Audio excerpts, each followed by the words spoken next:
شروع کرتا ہوں اللہ کے نام سے جو بڑا مہربان اور نہایت رحم کرنے والا ہے۔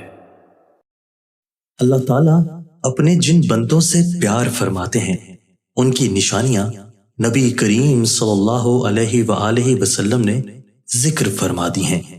اسی طرح نبی کریم صلی اللہ علیہ وآلہ وسلم نے اللہ تعالیٰ کے مبغوث ناپسندیدہ بندوں کی علامات بھی ذکر فرما دی ہیں تاکہ انسان اپنے آپ کو ان برے اوصاف سے بچائے۔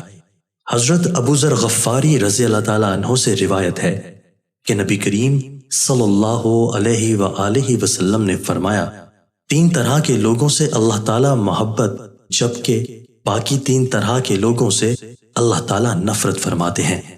جن سے اللہ تعالیٰ محبت فرماتے ہیں ان میں سے پہلا وہ شخص ہے جو ایسی قوم میں رہتا ہو جس قوم کے پاس کوئی شخص رشتہ داری اور قرابت داری کی بنیاد پر نہیں بلکہ محض اللہ کا واسطہ اور قسم دے کر کچھ مانگنے آیا ہو، اور وہ قوم ایسے شخص کو دینے سے انکار کر دے، اور یہ شخص علیحدگی میں اس مانگنے والے کی اس طرح مدد کرے کہ اللہ تعالیٰ اور مانگنے والے کے علاوہ کسی کو اس بات کا پتہ نہ چلے۔ دوسرا وہ شخص جو کسی ایسے قافلے میں شریک سفر ہو کہ وہ قافلے والے سفر کی تھکاوٹ کی وجہ سے رات کو سو جائیں، اور یہ شخص اللہ کی طرف متوجہ ہو کر آہوزاری اور کلام اللہ کی تلاوت میں مشغول ہو جائے۔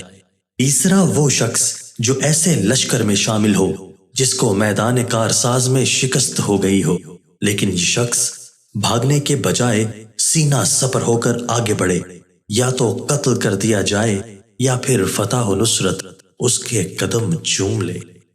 نبی کریم صلی اللہ علیہ وآلہ وسلم نے فرمایا، 3 طرح کے لوگوں سے اللہ تعالیٰ نفرت کا معاملہ فرماتے ہیں۔ پہلا وہ شخص ہے جو بوڑھا ہو جائے پھر بھی زنا کرے۔ دوسرا وہ شخص جو فقیر اور تنگ دست ہو پھر بھی تکبر کرے، اور تیسرا وہ شخص جو مالدار ہو لیکن دوسروں پر ظلم کرے۔ پہلا مبعوث تو وہ شخص ہے جو بوڑھا ہونے کے باوجود زناکاری کا مرتکب ہو۔ دوسرا مبعوث وہ بندہ ہے جو تنگ دست ہو پھر بھی تکبر کرے۔ قرآن و سنت میں متکبر شخص کے بارے میں بہت سخت وعیدیں مذکور ہیں۔ تکبر کرنا ویسے ہی بہت بڑا گناہ ہے، لیکن ایسا شخص جس کے پاس اسباب تکبر بھی نہیں وہ بھی تکبر کرے تو اللہ رب العزت کی نگاہ میں قابل نفرت بن جاتا ہے۔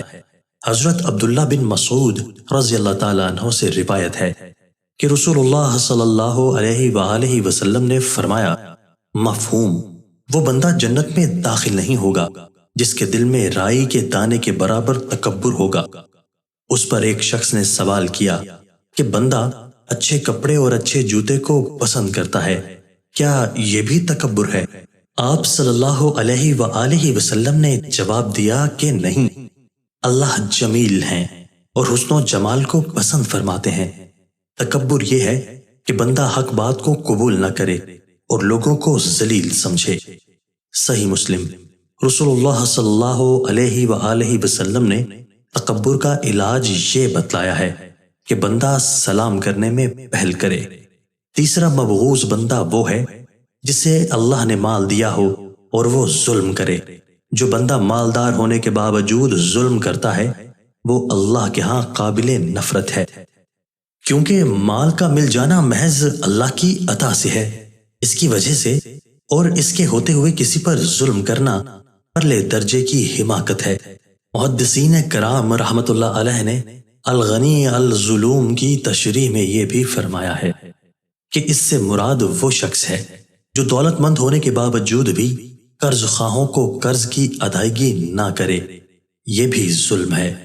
اللہ کریم ہمیں اپنے محبوب بندوں میں شامل فرمائے اور مبغوض ہونے سے بچائے، آمین۔ دوستو، اللہ تعالیٰ ہمیں ان احادیث مبارکہ پر عمل کرنے اور اپنی زندگیوں کو سنوارنے کی توفیق عطا فرمائے۔